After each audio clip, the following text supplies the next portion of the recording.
안녕하세요. 한자천재 윤쌤입니다. 나무꾼과 선녀에 대해서 알아보겠습니다. 또 선녀와 나무꾼이라고도 합니다. 선녀의 뜻을 한번 알아볼까요? 한자를 보시겠습니다. 선녀, 이 선자는 신선선자입니다.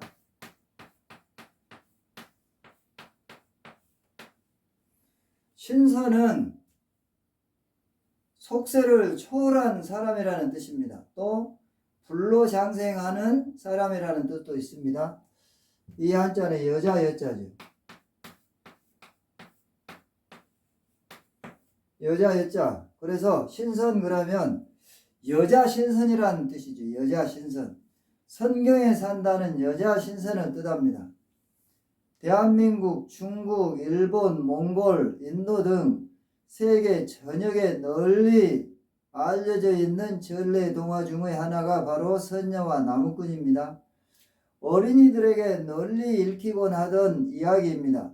가끔 순서를 바꿔서 나무꾼과 선녀라고도 하고 또 선녀와 나무꾼이라고도 합니다. 순서는 달라도 내용이 다 같아서 어떻게 부르든 상관은 없습니다. 한국 내에서의 배경은 금강산의 작은 연못이라고 하기도 합니다.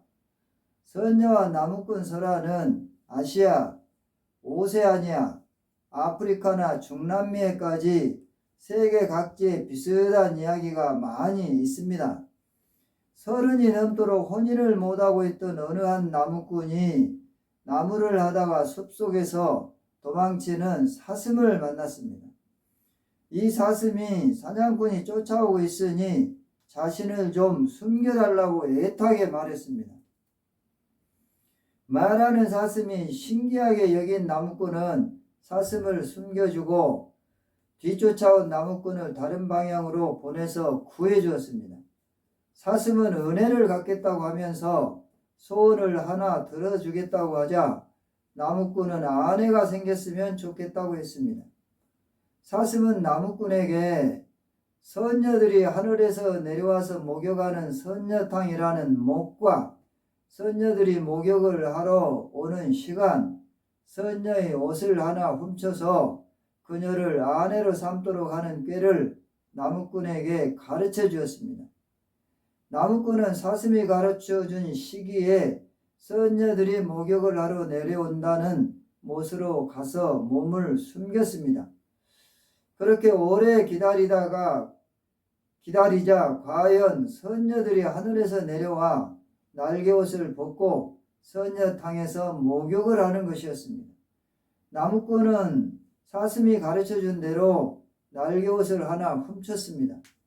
날개옷이 없어진 탓에 한 명의 선녀는 하늘로 올라가지 못하게 되고 다른 선녀들은 날개옷이 없어진 한 명의 동료를 내버려 두고 모두 하늘로 돌아가 버렸습니다.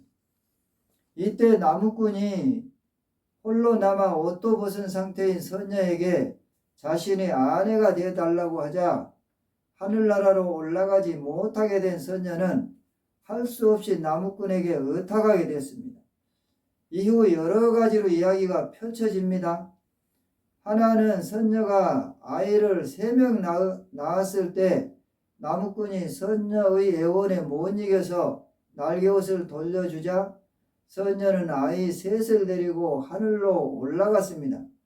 다른 내용으로는 사슴이 아이 셋 낳을 때까지는 결코 날개옷을 돌려주면 안 된다고 경고했는데 아이가 둘뿐인 상태에서 애원을 못 이기고 날개옷을 돌려줬다가 선녀가 아이들을 데리고 하늘로 날아 올라갔습니다. 가끔 여기서 이야기가 더 이어지기도 합니다. 좌절한 나무꾼이 다시 한번 그때의 그 사슴을 만나서 사슴의 조언을 받고 선녀탕에 내려오는 두레박을 타고 하늘나라로 올라갔습니다. 나무꾼은 선녀, 아이들과 다시 만나서 다시 부부가 되어서 해피엔딩일 경우 여기에서 이야기가 끝납니다. 또 어느 부분에서는 중간에 옥황상제가 하늘나라로 돌아오기 위해서는 임무를 다 수행해야 가능하다며 여러 가지 문제를 냅니다. 예를 들면 하늘나라에서 옥황상제가 쏜 화살 찾기, 하늘나라에서 옥황상제와 숨바꼭질하기 등 여러 가지 임무를 주었습니다. 옥황상제를 보시겠습니다.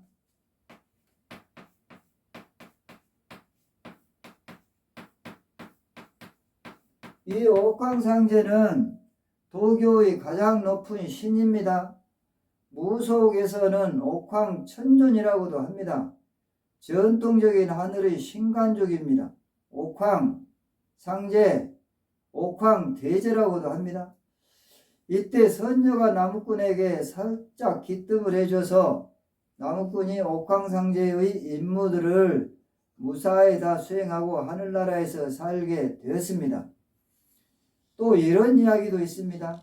하늘나라에 갔던 나무꾼은 지상에 홀로 남겨둔 어머니가 그리워서 하늘나라의 천마를 타고 땅으로 내려왔습니다. 천마 보실까요? 천마. 천마는 한자 그대로 하면 하늘의 말이라는 뜻입니다. 그런데 천마는 옥황상제가 타고 하늘을 달려다닌다는 말입니다. 하지만 특정 조건을 만족하지 못하면 다시 하늘로 올라오지 못할 것이라는 조건을 내걸었습니다. 대체적으로 낙마하지 않거나 천마가 3번 올 때까지는 무조건 하늘로 올라와야 한다는 식입니다. 대부분 동화책에서는 나무꾼에게 천마를 주는 사람이 선녀로 나오지만 어떤 동화책에서는 선녀 대신에 옥황상제가 직접 천마를 주기도 합니다. 몽골의 부랴트족은 백조를 시조로 하는 신화를 가지고 있습니다.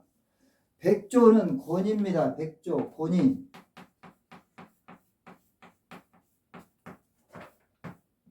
백조는 곤입니다. 곤이.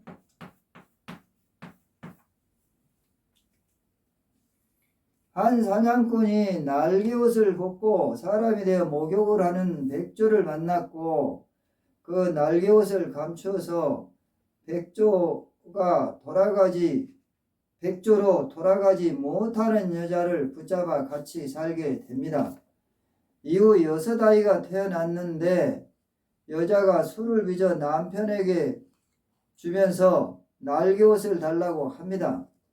술 취한 남편이 날개옷을 내주자 아내는 순식간에 백조로 변해서 5아이를 데리고 헐헐 날아갔습니다. 이 백조는 사실 천신의 딸이었습니다. 6아이 중에서 아내가 데려가지 못하고 남은 한 아이로부터 부랴트족의 족보가 시작되었다는 이야기입니다. 이런 백조 처녀 유형의 전설은 유럽, 몽골, 중국, 일본에까지 광범위하게 퍼져 있습니다. 나무꾼과 선녀 이야기는 현대의 윤리적 관점에서는 맞지 않습니다. 선녀 입장에서 보기에는 나무꾼이 선녀의 날개옷을 훔친 뒤 돌려주지 않고 결혼하자고 협박하는 통에 할 수 없이 강제 결혼을 했고 결혼 이후에도 계속 이승을 떠나고 싶어 하면서 날개옷을 찾았습니다. 남편도 선녀를 믿을 수가 없어서 결혼 이후에도 날개옷을 계속 숨겼고 선녀가 날개옷을 찾자마자 자식들만 챙기고 나무꾼으로부터 도망치듯 버리고 떠났습니다. 선녀 입장에서는 나무꾼이 성폭행범입니다. 또 절도범, 납치범인 것입니다. 다만 애초에 이야기 자체가 납치원이 있던 시절부터 구전되어 온 것인 만큼 구전설화로서 문화사적 가치는 인정받고 있습니다. 납치원 보실까요? 납치원. 납치원이란 말 좀 듣기가 어렵죠? 납치원은 결혼 상대자를 납치해서 결혼하는 것입니다.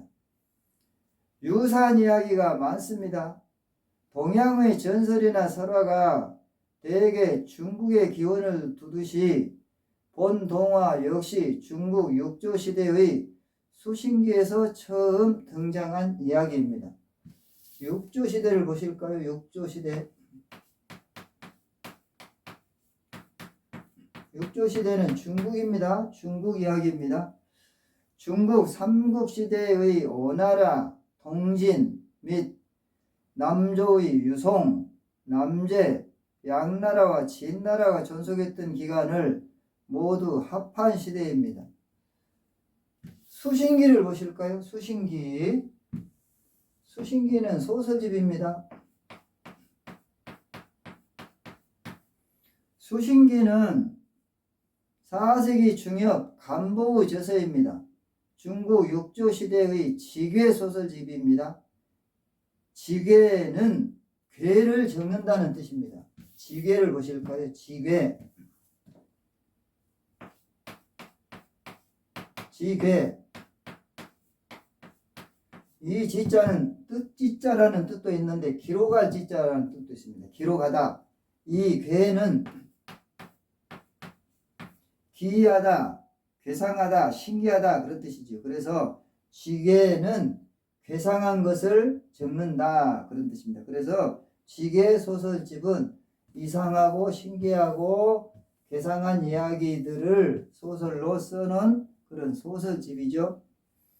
중국의 견우직녀 설화 중에는 견우가 나무꾼이 되고 직녀가 옷을 빼앗긴 선녀가 되어 이어지기도 하는데 다른 내용의 선녀와 나무꾼 전승들보다 전개나 결말이 꽤 훈훈합니다. 해당 전승에서는 견우가 사슴 대신 자기가 기르던 늙은 소의 도움으로 직녀와 이어지며 둘은 정말로 사이좋은 부부가 됩니다. 구독을 꾹 눌러주시면 고맙겠습니다. 그러나 천상계에서는 선녀와 인간이 이어지는 것을 못마땅하게 여겨 직녀만 천계로 데려가 버립니다. 한자천재 윤쌤이었습니다. 수고하셨습니다.